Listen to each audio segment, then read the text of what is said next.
Assalamualaikum warahmatullahi wabarakatuh. Teman-teman, mari kita lanjutkan kembali untuk membahas soal-soal pretest PPG bimbingan dan konseling sesuai dengan kisi-kisi terbaru tahun 2022 ini. Nah, untuk soal-soal yang saya sampaikan saat ini adalah soal-soal yang sesuai dengan indikator nomor 47 sampai dengan 64, yaitu menetapkan masalah berdasarkan pendekatan yang tepat. Kemudian layanan konseling individual dan konseling kelompok, permasalahan dalam layanan konseling individual menurut pendekatan konseling, yaitu yang meliputi psikoanalisis, behavioral, person center, rasional emotif behavior, realitas, gestalt, dan juga SFBC. Jadi bagi teman-teman yang sudah pernah mengikuti ujian P3K, mungkin sudah memahami beberapa soal tentang studi kasus, insya Allah bisa mengerjakan soal-soal dalam pretest PPG ini.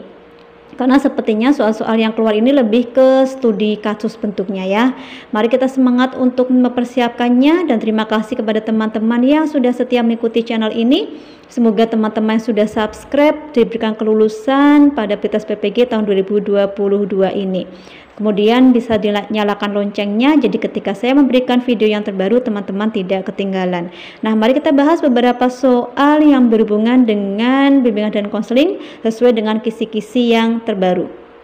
Soal yang pertama, Sony menyimpan dendam kepada Roni karena dihina pada saat kelas 10 dan dia bersumpah tidak akan memaafkan. Pendekatan yang tepat adalah A. Realitas, B. Kognitif, C.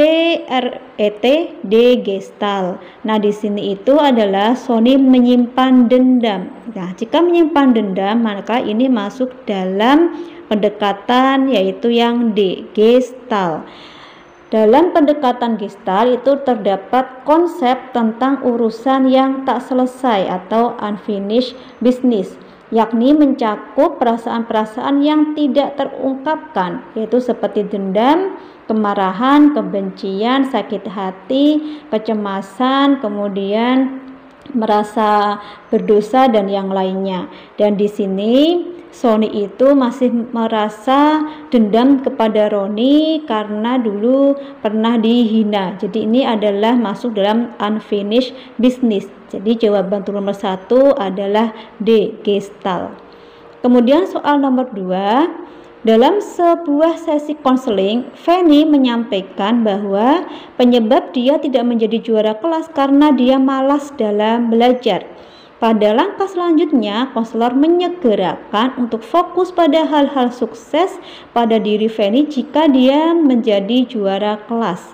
Yang dilakukan konselor merupakan sudut pandang dari pendekatan A. REBT, B. Rasionalisasi, C. SFBC, D. Transaksional. Di sini adalah konselor menyegerakan untuk fokus pada solusinya ya, berarti disegerakan, maka jawabannya adalah SFBC. Jadi untuk konseling singkat berfokus solusi atau SFBC itu juga disebut dengan konseling yang berfokus pada solusi atau praktek konseling pada pembangunan solusi. Nah, kita lanjut ke soal nomor 3. Konseling merupakan seorang siswa yang fobia dengan ayam. Hal ini disebabkan masa kecil konseling yang merasa takut dengan kakeknya tapi tidak dapat disalurkan. Perasaan takut itu kemudian dilampiaskan kepada ayam karena kakeknya suka memelihara ayam. Hal ini yang membuat konseling merasa ketakutan jika melihat ayam. Hal ini sangat mengganggu konseling karena banyak yang memelihara ayam, dan kasus tersebut pendekatan yang cocok digunakan adalah A. Behavior, B. Realitas, C. Psikoanalisis, D. Person center. Soal seperti ini sering sekali keluar, dan jawaban untuk soal nomor 3 itu adalah psikoanalisis. Jadi secara umum hakikat konseling itu adalah mengubah perilaku. Dalam pendekatan psikoanalisis, hakikat konseling adalah agar individu mengetahui ego dan menempatkan ego pada tempat yang benar, yaitu sebagai pihak yang mampu memilih secara rasional dan menjadi mediator antara id dan super ego. Konseling dalam pandangan psikoanalisis adalah sebagai proses reedukasi terhadap ego menjadi lebih realistik dan rasional. Untuk soal nomor 4, Dewi seringkali terganggu dengan keyakinan untuk selalu sempurna dalam mengerjakan tugas. Konselor lalu memberi kesempatan Dewi untuk mengerjakan tugas seadanya guna melawan pikiran irasionalnya. Teknik konseling rasional emotif behavior yang diterapkan adalah A. Rational role reversal, B. Behavioral disposition, C. Role playing, D. Exposure. Nah, di sini itu yang harus dilakukan adalah ditekan, ya, ditentang. Maka jawabannya itu adalah yang B, behavioral disposition. Untuk teknik konseling dalam behavior itu ada teknik tingkah laku disposition, berarti tingkah lakunya itu harus ditentang. Maka dalam kasus tersebut si Dewi itu harus menentang keyakinannya bahwa dia harus mengerjakan tugas secara sempurna. Kita lanjut ke soal nomor 5. Seorang siswa berasal dari keluarga kurang mampu, tetapi dia selalu memperlihatkan seolah-olah menjadi anak orang kaya di depan teman-temannya. Dalam menangani masalah yang dialami siswa tersebut, teknik apa yang sebaiknya digunakan oleh konselor? A. SFBC, B. REBT, C. Person Center, D. Transaksional. Untuk soal nomor 5 ini jawaban yang benar adalah yang C, yaitu Person Center. Secara umum, hakikat konseling itu tadi adalah untuk membantu konseli, ya, untuk meyakinkan dirinya. Kemudian di sini secara umum hakikat dari person center itu adalah memecahkan masalah klien dengan memberikan fungsi secara penuh kepada diri klien untuk menyadari dirinya dan mengarahkan diri sendiri untuk perubahan dirinya dalam tindakan dan tingkah laku. Karena person center itu memandang manusia secara positif dan optimis, maka klien memiliki kapasitas untuk menjauh dari kesalahan dan pengaturan diri dalam kesehatan psikologisnya. Mohon maaf kurang jelas karena tidak memakai kacamata. Kemudian nomor 6, Santi, seorang siswa SMP, mendapatkan nilai rendah pada mata pelajaran IPA. Padahal menurutnya ia telah belajar dengan tekun. Ia merasa sangat kecewa dan ia menganggap bahwa ia gagal karena orang tidak menghargai usahanya, dan akhirnya Santi menimbang apakah selama ini dia masih salah dalam cara belajarnya. Dan Santi bisa menyimpulkan bahwa nilai rendah bukan akhir dari segalanya, namun masih ada waktu untuk memperbaikinya. Skema pendekatan konseling apa yang dialami Santi? A. Pendekatan behavioral, B. Pendekatan konseling REB, C. Pendekatan client center, D. Pendekatan gestalt. Untuk soal nomor ini jawaban yang benar itu adalah yang B, yaitu pendekatan konseling REB. A itu adalah activating, yaitu adalah suatu peristiwa yang dialami seseorang.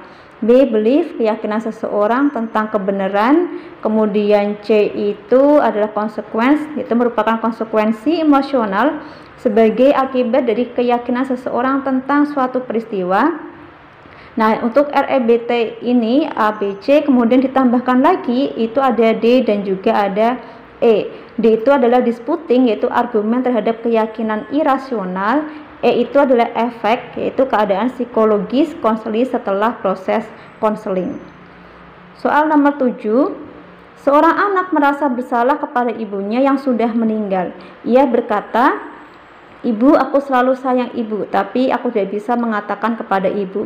Ibunya mungkin menjawab, "Nak, walaupun kamu tidak mengungkapkan, tapi ibu tahu kamu sayang sama ibu." Pada kasus tersebut, teknik apa yang cocok digunakan?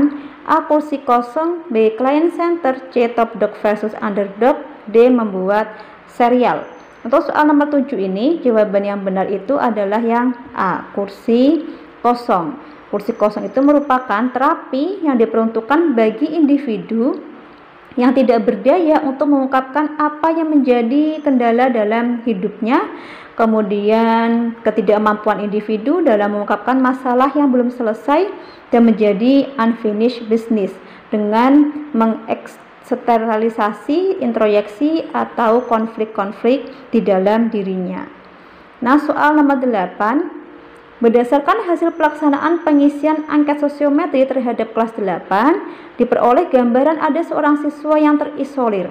Setelah dilengkapi dengan wawancara mendalam, diperoleh diagnosa siswa tersebut dalam interaksi sosialnya selalu menggunakan ego state child, sehingga temannya diharapkan selalu memahaminya. Untuk mengembangkan ego state child tersebut, pendekatan yang tepat adalah A. Client Center Therapy, B. Psikoanalisa, C. Analisa transaksional, D. Rational Emotive Therapy. Nah, untuk soal nomor 8 ini, pendekatan yang tepat digunakan itu adalah yang C. Analisa transaksional. Analisa transaksional itu adalah salah satu pendekatan psikoterapi yang menekankan pada hubungan interaksional. Transaksional maksudnya ialah hubungan komunikasi antara seorang dengan orang lain.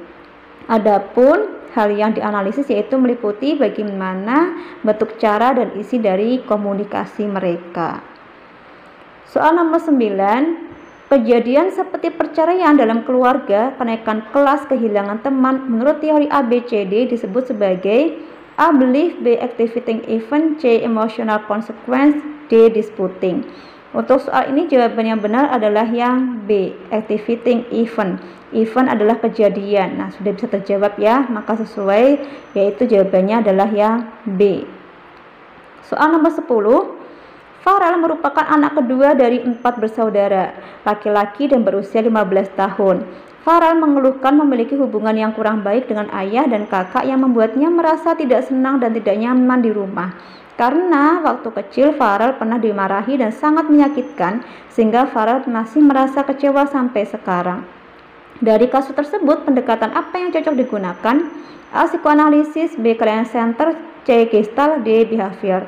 Dari kasus ini sudah jelas ada unfinished business, maka jawabannya itu adalah yang C, yaitu Gestalt. Dalam pendekatan Gestalt itu terdapat konsep tentang urusan yang tidak selesai, ya, unfinished business, yakni mencakup perasaan-perasaan yang tidak terungkapkan seperti dendam, kemarahan, kebencian, sakit hati, kecemasan, kemudian rasa berdosa, dan juga rasa diabaikan. Nah, ini beberapa soal yang bisa saya sampaikan. Semoga bisa membantu teman-teman dalam belajar. Kita terus semangat. Mohon maaf jika ada kesalahan dan kekurangan, dan juga kurang jelasnya dalam menjelaskan karena tidak pakai kacamata, kurang jelas. Terima kasih sudah mengikuti channel ini. Mohon maaf jika ada kesalahan dan kekurangan. Wassalamualaikum warahmatullahi wabarakatuh.